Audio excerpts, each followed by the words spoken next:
Welcome to the First Things First podcast. And first things first, we need you to subscribe and leave comments letting us know what you think of the show. We're listening. I'm Nick Wright, joined by two of my favorite people, Jenna Wolf, Chris Carter. Now, let's get the show started. What's up? Hi, everyone. Welcome to First Things First. I'm Jenna Wolf. That's the Hall of Famer Chris Carter. Still getting dressed. That was for one. That's for each of us. What up, Jenna? What, did I just say what's up? Whatever it was. It was a hell of a start to the morning. I'm here. What up, Jenna?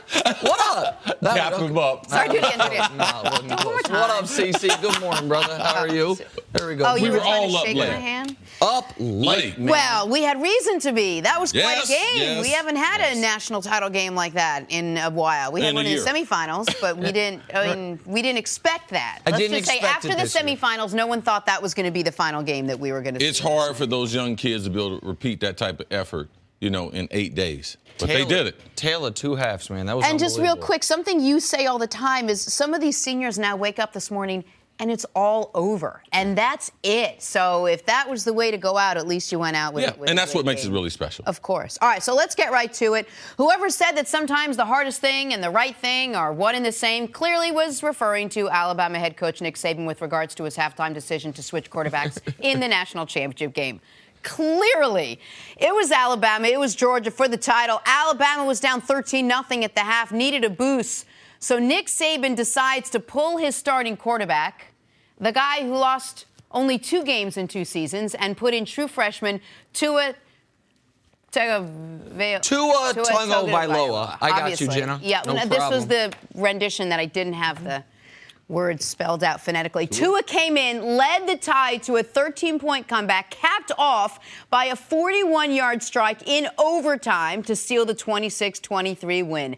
Nick Saban wins his 5th title at Alabama in 9 years. Here he is after the game. I think the resiliency that this team has shown all year long certainly proves that they sort of learned something from that, and couldn't be prouder of a bunch of coaches and a bunch of players and the people in our organization who contribute to the success of the University of Alabama.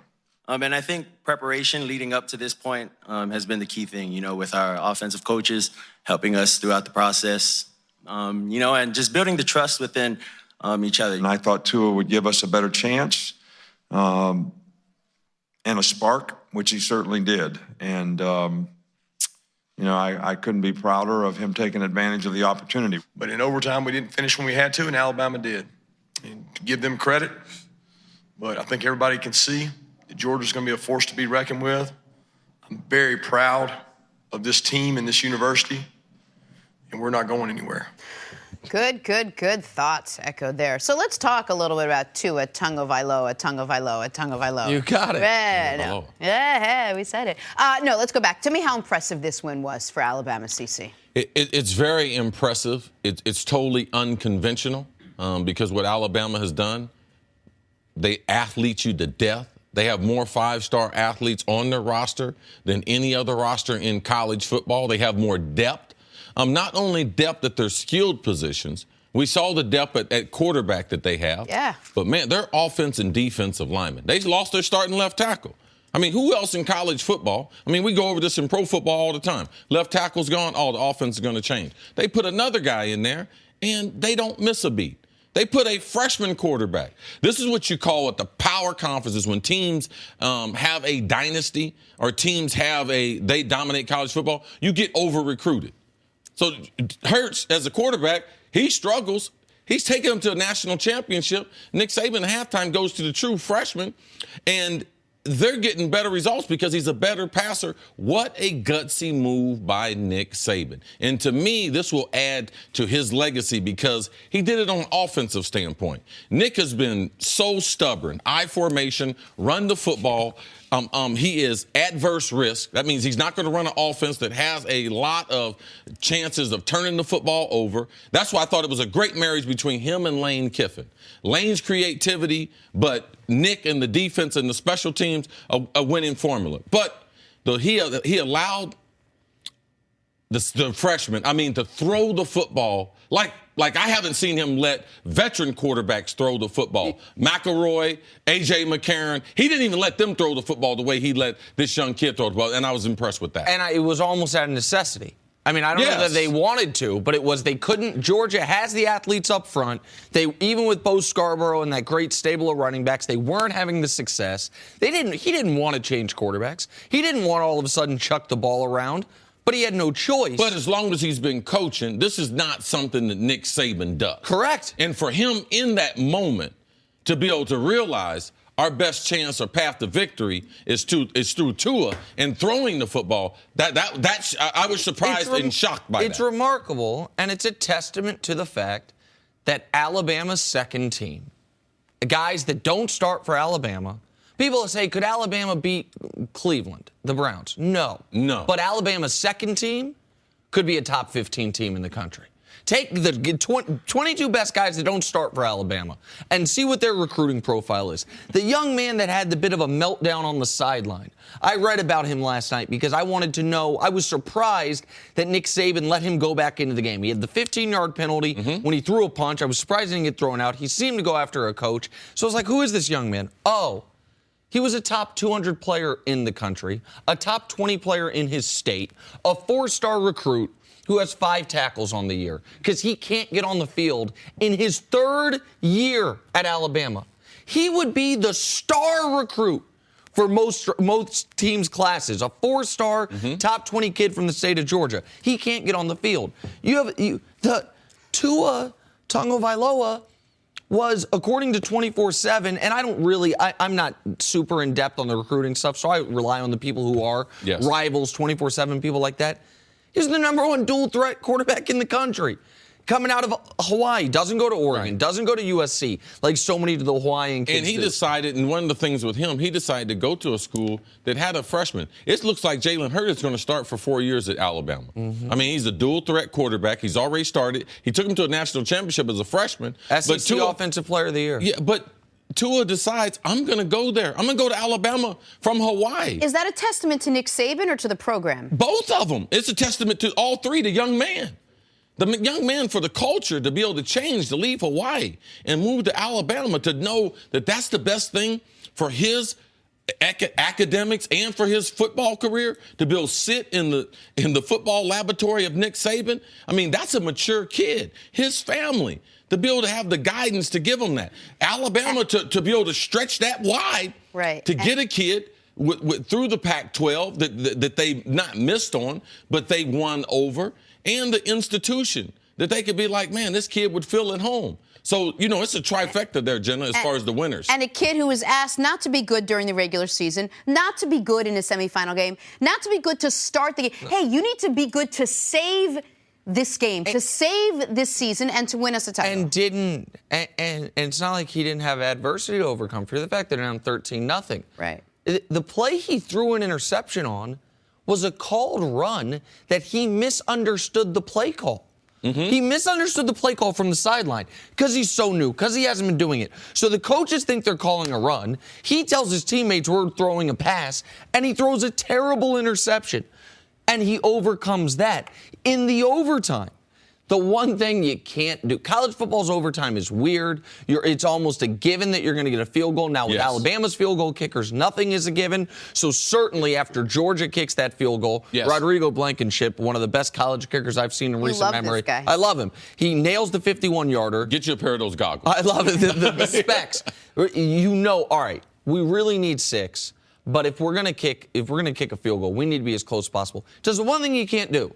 Takes a big sack on the first play, and how does he looks respond? like a green freshman. Yeah. But the next play, he looked like he could be playing in the NFL. You're talking about a cover 2. They went trips, which means 3 receivers to the wide side of the field, single receiver on the backside.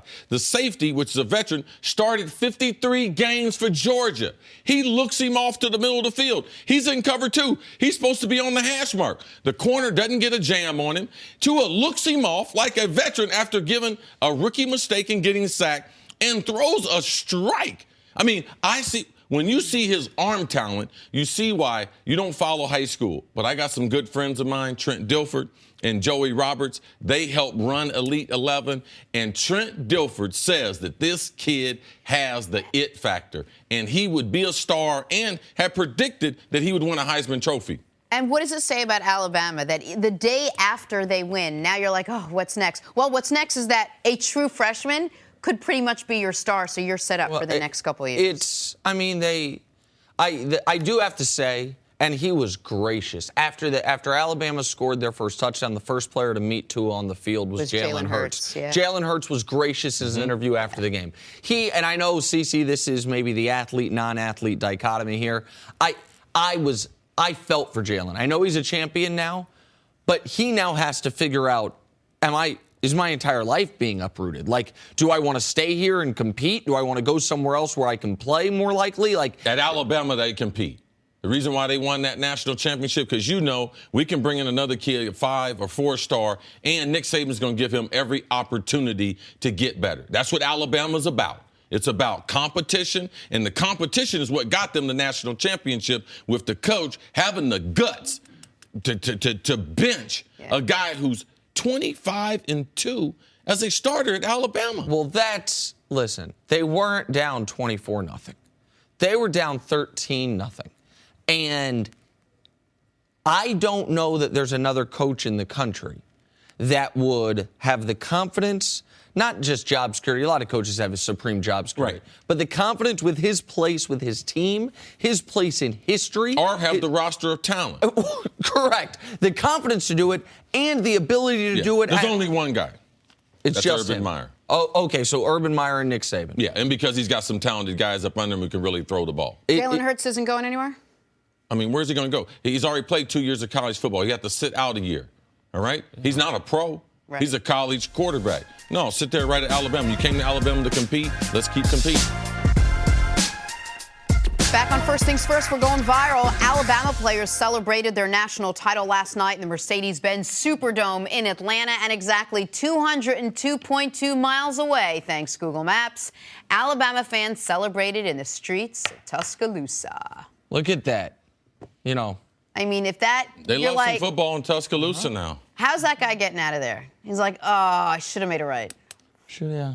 Yeah, I'm sure there's not too much class going on in Alabama today. No. I would highly doubt in some cities, they call that a riot. But after a college football game, it's just some good college kid revelry, I suppose. I suppose. Well, as we've been talking about all morning, we're sticking with our big story, Alabama winning its 5th title in 9 years, beating Georgia 26-23 in overtime.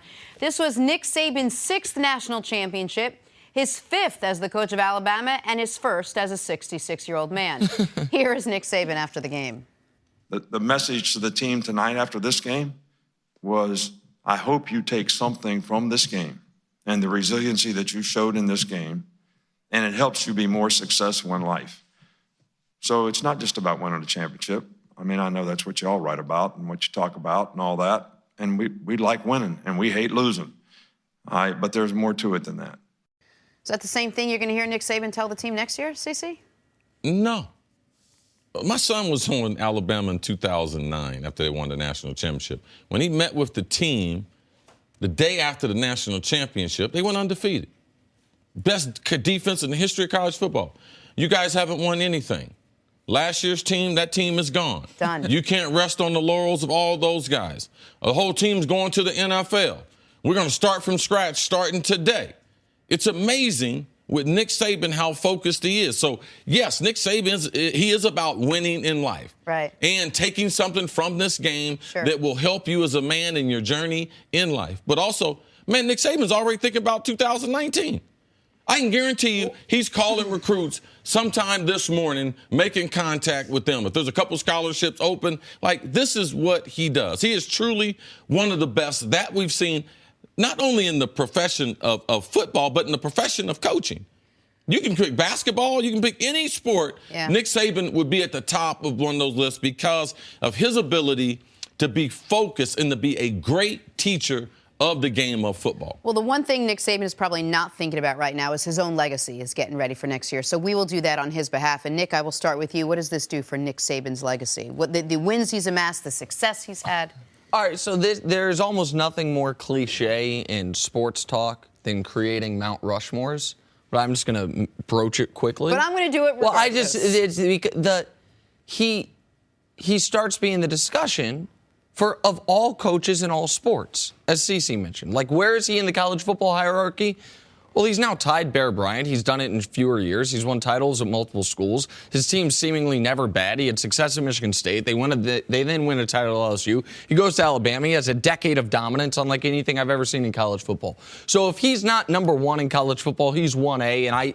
And maybe it's recency bias by me. Maybe it's the fact I never saw Bear Bryant do it. But I think he's probably the greatest college football coach ever. So then you start talking about Bill Belichick, Red Auerbach, Coach K, John Wooden. Nick Saban is in that room. Mm-hmm. Like, there's no argument against it. Now, you don't have to love his style of coaching. You don't have to love the Alabama's dominance in college football. You don't have to love any of the parts about it. But you got to respect it. Sure. And I don't see a piece of the resume that is a yeah, but. I don't see, CeCe, and tell me, there's no big, like, scandal that Nick Saban, is overcoming. There's no, oh, yeah, but he failed at this place. He couldn't do it there. Like, I don't even find the little, like with Belichick, if you wanted to, I don't think it's fair, but if you wanted to, you could be like, well, how good was he before Brady? Like, how good was he in Cleveland? Like, that doesn't even exist with Nick Saban. So, no, I mean, what does it do for his legacy? It cements him for college football as one of the single greatest coaches in sports history. Is there something to be said following up on that for the fact that you can't look at, take out other college coaches, but if you want to compare him to other professional coaches, you can't look at, well, this player, and he had this, this system in place, and this offensive line was dominant. Oh, we had that defense. These are players that are coming and going, and the one constant is Nick Saban. It's almost more impressive than things like Bill Belichick and some of these other guys are doing that have their core players for years. Yes, because it's a couple things with him. For number one, he's a phenomenal teacher. He's also a disciplinarian as far as your body and also training your mind under fire to be able to recall information. So he does such a great job of developing young people. But Nick Saban, at 66, is one of the best recruiters. He's more charismatic in your living room than you realize. He cares more about the players. Nick, you said you were surprised that Nick Saban, after this player had a mental breakdown, a personal foul, then had a little dispute with one of the coaches and the training staff. Surprised, but man, Nick Saban loves his players, and the players love him. You have to love a coach to play as hard as the kids at Alabama, as hard as they train and what he puts them through. So Nick Saban, he's on that corner for a lot of different reasons. He's revolutionized recruiting the way it is now. And also, he did the hard thing. He was in Miami, and he was a coach out of place. He is a college football coach trying to coach in the pros, and he realized that when he was in Miami that I can't control the roster. I'm going to go to Alabama. Now, you might not like how he went there, how he made a promise that he wouldn't, but him taking on the challenge of Alabama and now having the same number of titles as Bear Bryant. Nick Saban had one national championship when he got there. And now, 9 years later, we're talking he has 6. Yeah, that would put him in the breath of the greatest ever. I'm also going to mention something else that now in the micro, just the adjustment last night, that took some temerity, if I may. You're going to change quarterbacks? You're going to go to a true freshman who hadn't played in the game since October? And throw the ball. And you're going to, you're going to send him out there to start chucking it deep. And even after he makes a double error, misunderstands what the damn play is called, and then on the play that was supposed to be a run, and he throws a pass, throws an interception, bad footwork, bad fundamentals. No, we're still going to keep running it out there. So you're going to do that. But in the macro, he's done something, CeCe, that, correct me if my history is wrong on this. It's very difficult, it had been, for you almost reach a point of diminishing returns when it comes to recruiting when you're a dominant college football program, because guys, you have so many 5-stars, the next group of 5-stars says, I want to play immediately. Like, I saw Miami do it. Well, that's why you have so many other schools that have a lot of good players. But when I saw Miami, we've talked with Ray about that run of Miami in the late 90s, early 2000s, where it was, honestly, they had Sean Taylor and Ed Reed as safeties on the same college football team. They had they had a tight end, backup tight end, and third-string tight end who all made NFL Pro Bowls. And at some point in the early 2000s, I don't know if it was the coaching, I don't know what it was, but some of those star recruits were like, man, I'm going to go somewhere where I can play right now. Mm-hmm. Nick Saban, like you said, got the number one dual-threat quarterback to come to Alabama when the true freshman quarterback had just won SEC Player of the Year. The ability to inspire guys to want to compete, college players who usually high school kids just want to play, is remarkable to me. And also as a recruiter, I go full disclosure. About 8 years ago, Nick Saban and I had a serious conversation about me joining Alabama and coaching there. So I know a lot about the program, and I don't know if I'd be here if I had decided to do that. And Nick Saban would be one of the people that I would make that type of change for. But Coach and I, we sat down and had some long conversations about being involved in the Alabama program in a couple different capacities. I know you don't do a lot with regret, and I know, but I knew that story already. Do you ever think back on that? Like, is that something you I know how much you love coaching. The only thing that makes me think back on it is just being involved in wide receivers and teaching them the game. And you know Nick is going to get you the best wide receivers, 5-stars. So the ability to be able to teach them, I wouldn't say there's regret there. There's always intrigue on my side is from a coaching standpoint. Well, having worked with CC and known him a while, here's why he should have no regret and no intrigue. I'll tell you how that thing ends. Chris Carter arrested for punching Nick Saban in the face on the sideline one day at practice. Like, I think it worked out well for you, given his demeanor. Yeah, Coach and I talked about that, his approach. His approach? Yeah. His ass-chewings on Chris Carter? I'm no Lane Kiffin. So the Patriots, they host the Titans Saturday night. And while the Pats are 2-touchdown favorites, the biggest issue with New England might be the relationship between the owner, the head coach, and the quarterback. After reports of their possible rift came out on Friday, Bill Belichick told reporters that he absolutely plans to coach the Patriots next season. Although between me and you, I'd like to see that in writing. So how is Belichick's relationship with Tom Brady and Robert Kraft? Take a listen to this. Great. 18 years with Tom and 18 plus 22 with Robert. Been great. Appreciate everything Robert's done for me, the opportunity he's given me, the support, and been pretty lucky to have Tom as quarterback for those 18 years, playing for 17, but 18. You know, he's a great player to coach. He's done a lot for this team. He's been a huge help to me personally.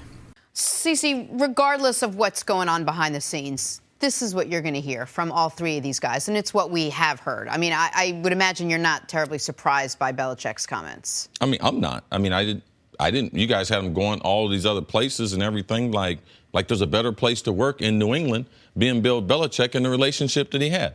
Also, the thing that I understand is, because coming into the National Football League in 1987, playing against the New England Patriots, Mr. Kraft didn't take over ownership till 1994. But you're talking about one of the worst franchises in the NFL. Like, let's not miss what's happened the last 20 years since Kraft took over. And even in Kraft's early years when he owned the team, they were just an average team. His first 7 years, they were 59 and 53 as an organization. Not a great team, just trying to stay above 500 after a lot of bad years in an ugly stadium. Not only did he revitalize them financially as far as building the stadium, keeping the team there, economically they're one of the most profitable teams. He partners with Bill Belichick, who partners with Tom Brady, and they've got nothing but success. So in those 18 years, they've been to 7 Super Bowls.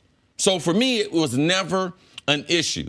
Knowing Mr. Kraft and talking to him and just knowing what goes on in the National Football League, the chances, it's just like Nick Saban. For years and years and years, people say, Nick's leaving Alabama. He's coming back to the NFL. I knew he wouldn't. Personally, I talked to him. He said he didn't want to. He couldn't control the roster like he does in college. And Belichick, there is no better partnership than him and the Kraft family. And I think both parties appreciate what they have in the other. All right, so what CeCe said about the Patriots' history is spot on. They were the Rod Rust Patriots. They were a sad sack franchise that no one – the Patriots becoming this is It's not the same as if the Browns were to become this in 20 years, but it's not that far of a departure. Now, prior to Belichick and Brady getting there, they did make a Super Bowl since Kraft took over with Parcells and Bledsoe. Now, they lost the Super Bowl. They did make one. They had some success, but nothing like this. But here's what jumps out to me about Bill Belichick's comments. That he made them? That was a radio interview with Michael Holley. We play Tom Brady radio interviews every single week on this show because he does one every single week. We play Bill Belichick press conferences almost every week on this show because he has to. He's mandated to do one multiple times a week as a head coach of the team. Bill Belichick, and the Patriots released a statement about this story. Bill Belichick goes out of his way to do a radio interview with Michael Holley, who wrote a book about the Patriots. He has a relationship with him, someone that he trusts, that he can get his message out there. And one other thing in this... Those are the only people he does interviews with.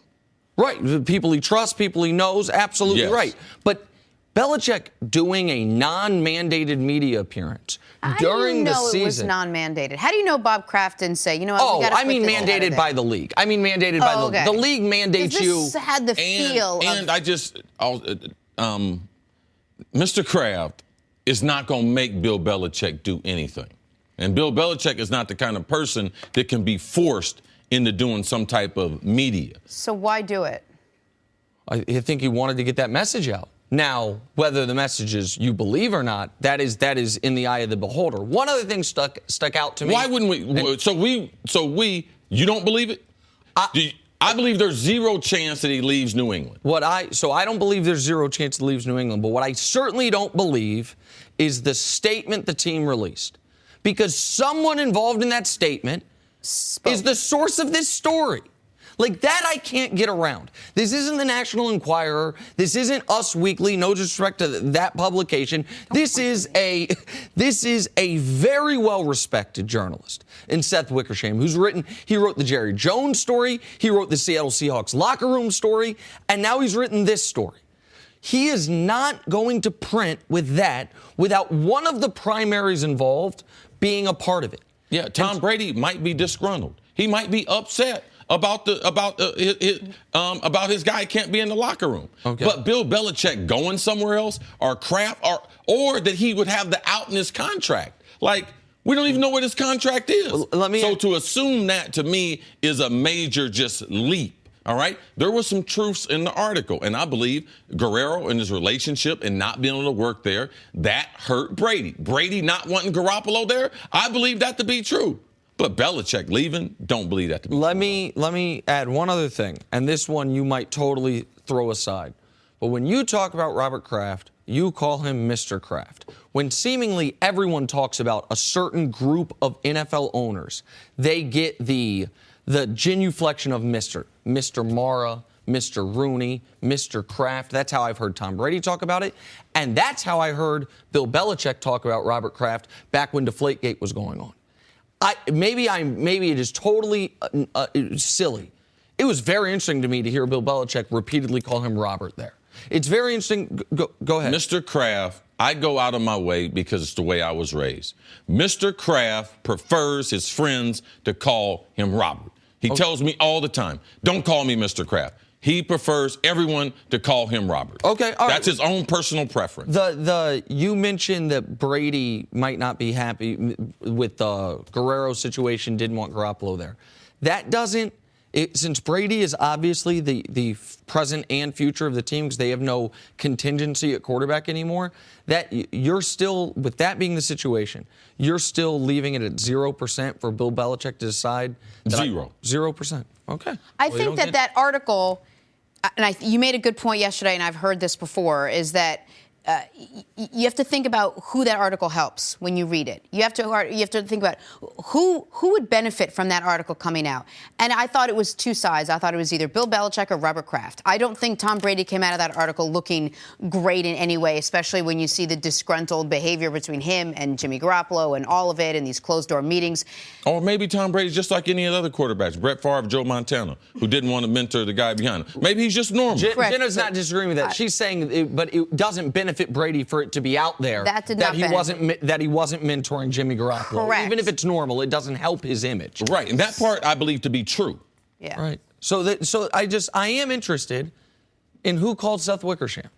Like, I'm interested. Right. And I think it's either like Belichick I said yesterday, or Robert Kraft. I'm willing to take any wager on Belichick coaching New England. And I'm just waiting for you to give me. I asked for 10-1 yesterday. I'll give you 10-1 on $10,000.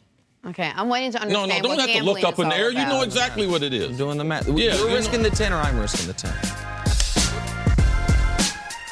All right, let's move on to the NFL again. Antonio Brown and the Steelers are preparing to host the Jacksonville Jaguars on Sunday. Big question for the Steelers is the health of Antonio Brown, who hasn't played since suffering that calf injury back in Week 15. He's been posting some really creative rehab workout videos on social, much like I do sometimes, CC. Brown spoke about his rehab process yesterday. Take a listen. Being injured is not fun. I wish it on no one. It's either harder to come back, but I'm grateful to be here today. I don't think no man playing this game, never had adversity. So I'm glad I'm able to be on my feet today, talk to you guys. Should we expect to see the same Antonio Brown out there on Sunday that we've seen all year? We'll see. You guys stay tuned.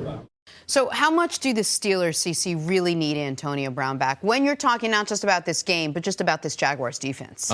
First things first.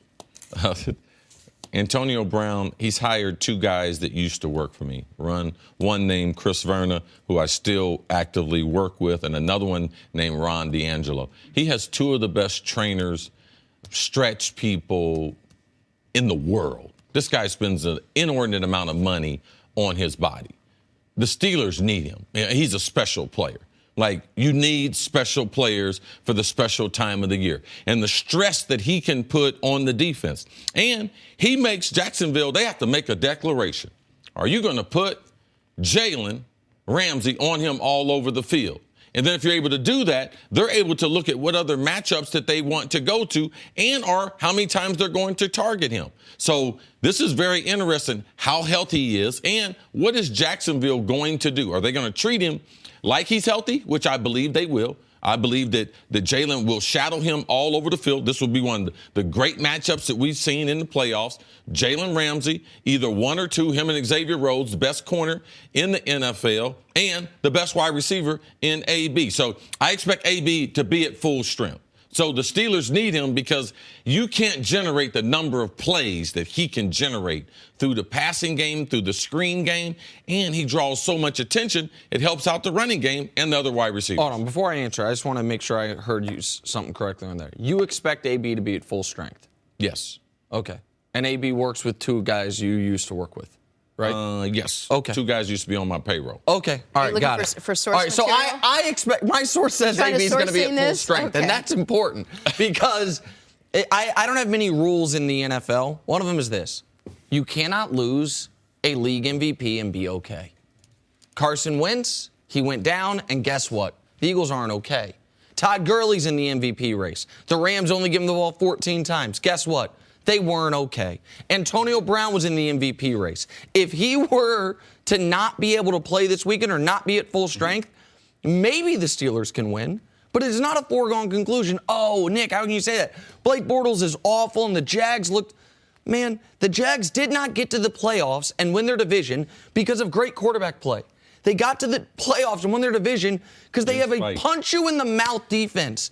And guess which defense of the 8 defenses that played this weekend looked the best? The Jacksonville Jaguars defense. Guess which defense doesn't have a weakness? The Jacksonville Jaguars defense. So, you can't be missing Antonio Brown and just be like, oh, it'll be fine. Could the Steelers win without him? Yeah, one playoff game, sure. But it would be much closer than it would be with him. And of course they need him at full strength. And the one thing Jacksonville knows, they can't get in a track meet with the Pittsburgh Steelers. So when you have AB out there, they can play at such a pace and score so many points. Let's not forget who Jacksonville's quarterback is. Right. So if they get off to a good start with AB in the lineup, man, Jacksonville could get blown out in this game. Right. Well, I also think you bring up an incredible point. I think a lot of people if you fuzz over what happened last week, it was a terrible game between the Jaguars and the Bills, and both teams are terrible, and whoever the Jaguars play right now, they're going to lose to. And what happens there is you kind of gloss over how good that Jaguars defense really is. What would people be saying this week if the Jags had beaten the Bills 38-34? We'd be like, oh, The Jags could be dangerous. Like, the Bortles might have figured it out. That would be more concerning to me because that's not sustainable for the Jags. The way they have to beat you is with their defense. And so it was an ugly game with bad quarterback play. And so that's what our lasting memory of that football game is. But you can't miss Antonio Brown and be okay. No, and the progress that we saw with Blake Bortles in the last month of the season, we didn't see in the first playoff game. We saw a quarterback that was terrified. We saw an offense that was terrified to call plays. Antonio Brown being in the lineup, it puts so much pressure on the Jags and their coaching staff that, man, we have to generate some points because we know our defense can't stop them from scoring. And CeCe's point about what the Steelers can do with Antonio Brown, one thing we do know about the Jags, because they're such a defense-dominated team, they are the team left in the playoffs, maybe Philly as well, depending on how Foles plays, that if they get down 10 points, the game's over. Like, if the Jags are down 13-3, you can watch something else. Right. Like, the game is over. The Jags have to keep it close. Antonio Brown gives you the ability in one play to blow the game wide open. By the way, as a returner. Yeah. Oh, yeah, absolutely. I watched all of Antonio Brown's videos, or the things that he posted. If those are your trainers, I would very much like to meet some of those guys, spend some time with them, get myself into a sports bra, get out there. Stuff, you post stuff, LeBron posts stuff. It's all good. Now you're cool with that. Good. Okay, see, no, okay, there we go. What I was going to say is it is very impressive, the work that he's doing right now. Hard to do even if you're not injured, but some of the stuff he was doing with his mobility and flexibility and strength. Yeah, he does everything that make him look like a diva wide receiver, but behind the scene, he's one of the hardest working football players in the NFL. Hey guys, it's Nick Wright. Thank you so much for listening to the First Things First podcast. But before the show moves along, I want to tell you about another great podcast available from Fox Sports. It's the Maybe I'm Crazy podcast with Joy Taylor. You know my friend Joy from Undisputed, but on Maybe I'm Crazy, she's breaking down the biggest stories in the world of sports in only a way Joy Taylor can. Does any other podcast beside Maybe I'm Crazy have loser power rankings? I don't think so. So check out the Maybe I'm Crazy podcast with my pal JT every week from Fox Sports.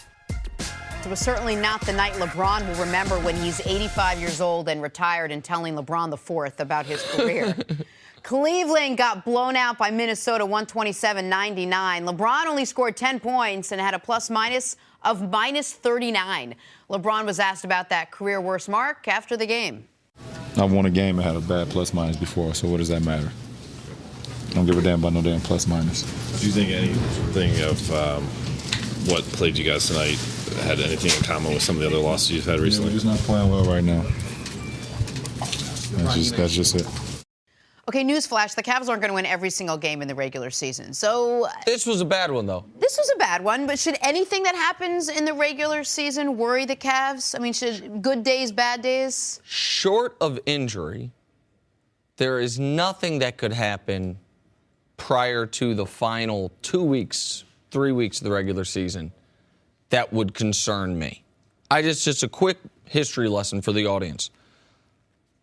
3 Januaries ago, Cavs lost 9 of 10 while LeBron just took a midseason vacation. Just decided, I'm going to go to the National Championship game, root on Ohio State. Yeah. I'm going to hang out in Miami, and the Cavs fell apart. 2 years ago, the Cavs in January fired their head coach. Last year, the Cavs this time of year lost 6 out of 8. This year, they've now lost 5 of 7. And the defense since that Golden State game, where even though they lost, the defense played well, has given up 109, 104, 110, 102, 127, 127.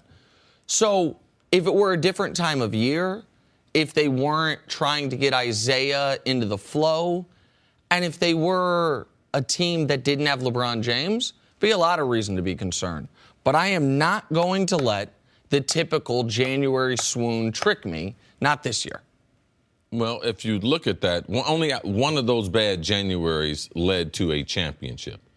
To me, they're an older team, so you don't worry about it as much. But are you concerned about a team that plays bad basketball? Yes, I'd be concerned about if it was the Warriors. I'd be concerned if it was Houston. I'd be concerned about San Antonio.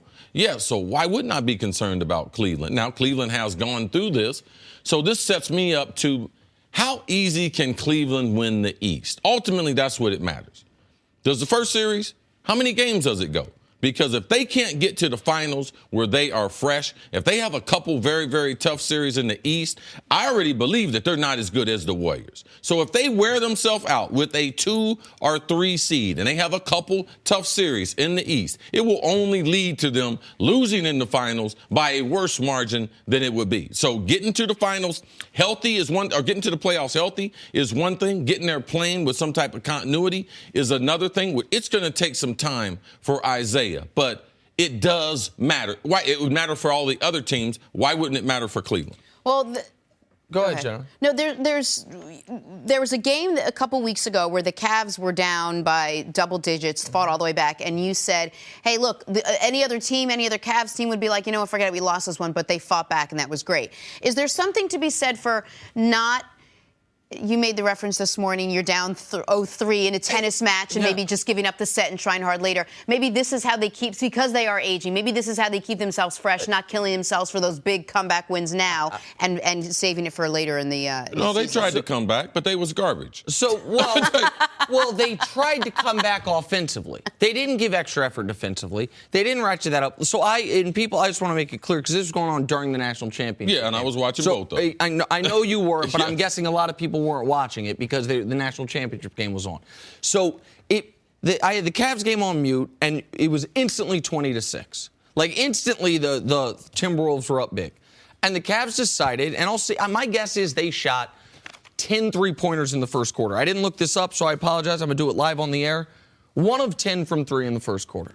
They got down early, and they're like, hey, here's how we're going to come back. We're going to shoot threes. And if we hit our threes, we're going to be back in it. If not, we're not really going to engage on effort. What I said in the pre-show meeting was, if you watch a tennis match sometimes, if a team, if someone loses a tough game to break their serve early and they're down 3-0 in a set, rather than giving full effort, knowing I'm probably losing the set anyway, they mail in the remainder of that set so they are in better position to win the final 2 sets or the next set. The Cavs, and by the way, you mentioned Golden State, the Warriors do this as well, where I'm not really, if things aren't going for us early, I'm not really going to fully engage.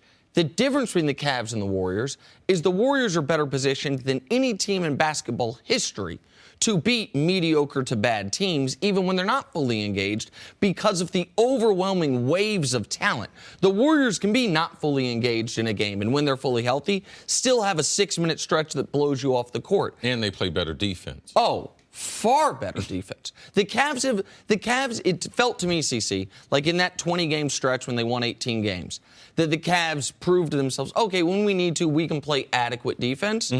And since then, even prior to that Warriors game, they gave 119, 112. They're giving up like 115 a night over the last month. It feels like they have said, okay, we know we can do it. We don't really need to do it every night. And right now, that's what you're seeing. Like the Cavs stayed outside in Minnesota. It was plenty cold in Minnesota. It was a bad game. You see this a lot in the NBA with the 82-game schedule. They tried to come back, but also we've gone through this whole segment. We don't give Minnesota any credit. Right. Minnesota played really well, especially to start the game. And they took it out. They took it away from the Cavs. And so go ahead, Jenna. So the other question I have for you is, LeBron's played every game this season.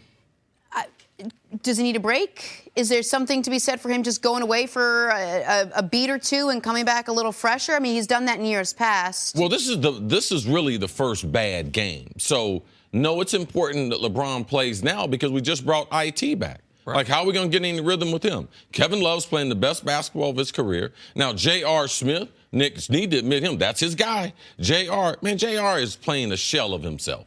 Like, if they didn't have D-Wade behind him, we would be talking about how could we bench J.R. He's not great defensively and hadn't shot the ball or scored on a consistent basis. So LeBron had one bad night. But the Cavs, they've been in this rut for 2 weeks. Cece, you mentioned a name that, Jenna, the question was, is there anything that could concern me? I do want to see how Kevin Love responds to having Isaiah Thomas out there now. Now Isaiah's in the starting lineup. Now we saw yesterday LeBron was deferring to Isaiah early, letting him try to get off. It didn't get going. Kevin Love, now he had a really bad shooting night. He was 1 of 7. But this is now 2 out of 3 games Kevin Love has had really, really poor shooting nights with Isaiah Thomas involved. I do want to see that. Cece, you mentioned it. It's the best Kevin Love's played since his time in Minnesota. Yes. It was all year without Isaiah. That is something worth watching. There are a lot of things worth watching. And you mentioned LeBron's rest. LeBron's going to play 75 to 77 games this year. They're going to find 5 or 6 or 7 games that he's not going to play. Yeah. He's not going to take 2 weeks off like he did a few years ago. But there are small things to watch. I'm just not going to freak out about the Cavs when I know they're winning the East.